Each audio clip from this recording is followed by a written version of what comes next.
One day ర్యాంకుల్లో team India star player Rohit శర్మకు తిరుగులేకుండా పోయింది. బ్యాటర్స్ ర్యాంకింగ్స్లో మరోసారి అగ్రస్థానాన్ని అందుకున్నాడు.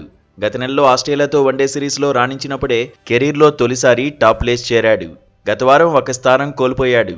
కానీ ఇప్పుడు మళ్లీ టాప్ ర్యాంకును అందుకున్నాడు. వెస్టిండీస్తో చివరి 2 వన్డేల్లో బరిలోకి దిగకపోవడంతో న్యూజిలాండ్ ఆటగాడు డారిల్ మిచెల్ టాప్ ప్లేస్ను కోల్పోయాడు. 2వ స్థానానికి పడిపోయాడు. ప్రస్తుతం రోహిత్ ఖాతాలో 781 రేటింగ్ పాయింట్లు ఉన్నాయి.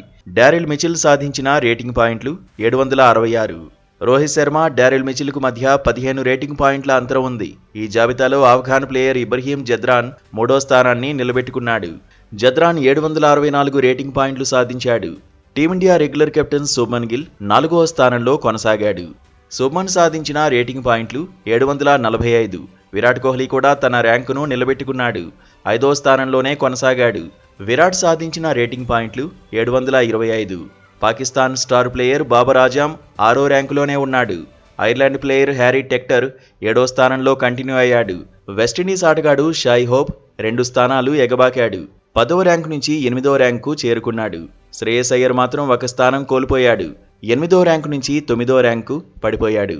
శ్రీలంక ప్లేయర్ చరిత్ అస్లంక 10వ ర్యాంకులో నిలిచాడు. కేఎల్ రాహుల్ 16వ స్థానంలో కొనసాగాడు. వన్డే బౌలర్ల ర్యాంకుల్లో టాప్ 10లో భారత్ నుంచి ఒక్కరే ఉన్నారు. టీమిండియా తరఫున అత్యుత్తమ ర్యాంకును కుల్దీప్ సాధించాడు. ఒక స్థానం కోల్పోయిన కుల్దీప్ ప్రస్తుతం 7వ ర్యాంకులో ఉన్నాడు. ఈ జాబితాలో Afghan star player Rashid top ప్లేస్లో కొనసాగాడు. రవీంద్ర జడేజా 14వ ర్యాంకులో, మహమ్మద్ సిరాజ్ 15వ ర్యాంకులో కొనసాగారు. మహమ్మద్ షమి 18వ ర్యాంకు సొంతం చేసుకున్నాడు. అక్షర్ పటేల్ 29వ ర్యాంకులో నిలిచాడు. ఆల్రౌండర్ల జాబితాలోనూ భారత్ నుంచి ఒక్కరే ఉన్నారు.